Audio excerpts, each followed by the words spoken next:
What is cognitive load, and why is it important to educators? Cognitive load is a total amount of effort being used in working memory.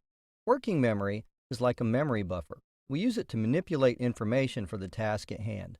An example is to remember and use the rules of a game while we are playing it. We also use it to manipulate new information as we are learning something new. The idea of cognitive load came from the work of John Sweller, Richard Mayer, and others.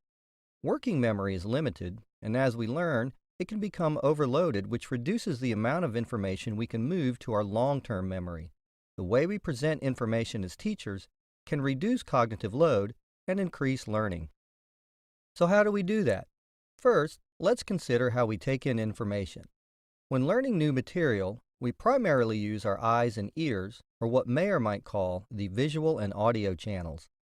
Everything we learn creates some cognitive load. Some subjects might be more difficult than others. Mayer called this built-in difficulty intrinsic load. While we can match the intrinsic load to the experience of the learner, there's not a lot we can do to reduce the inherent load. What we can control is the way we present our information, or what Sweller called extraneous load. By reducing extraneous load, we can leave more room in working memory, thereby increasing retention. Richard Mayer developed several load-reducing techniques for presenting information that are simple to understand and easily implemented. Most of these techniques were developed for multimedia presentations like PowerPoint, but apply equally to print materials. Let's take a look at 5 of those principles. First is coherence. Delete extraneous words and graphics and sounds. When sounds or images that are interesting yet not essential are introduced, they increase cognitive load. Some examples of this might be transition sounds or background music during the presentation of material to be learned.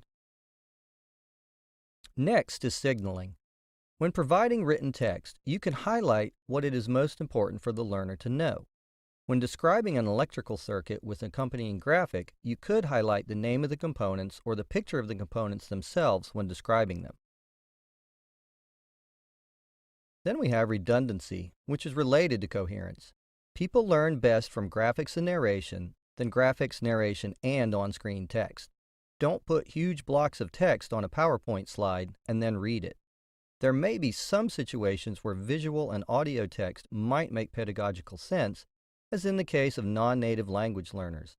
In this case, signaling can decrease cognitive load by directing the learner to the essential text instead of having them search for it. Next is spatial contiguity. Place essential words next to the corresponding graphics. Users should not have to guess what text is labeling.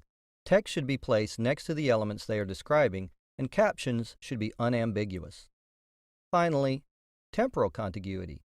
Present corresponding words and pictures simultaneously.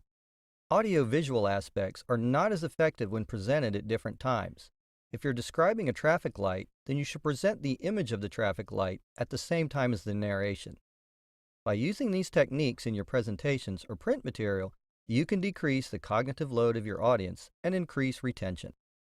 If you'd like to learn more about cognitive load, here are the studies that this presentation was based on.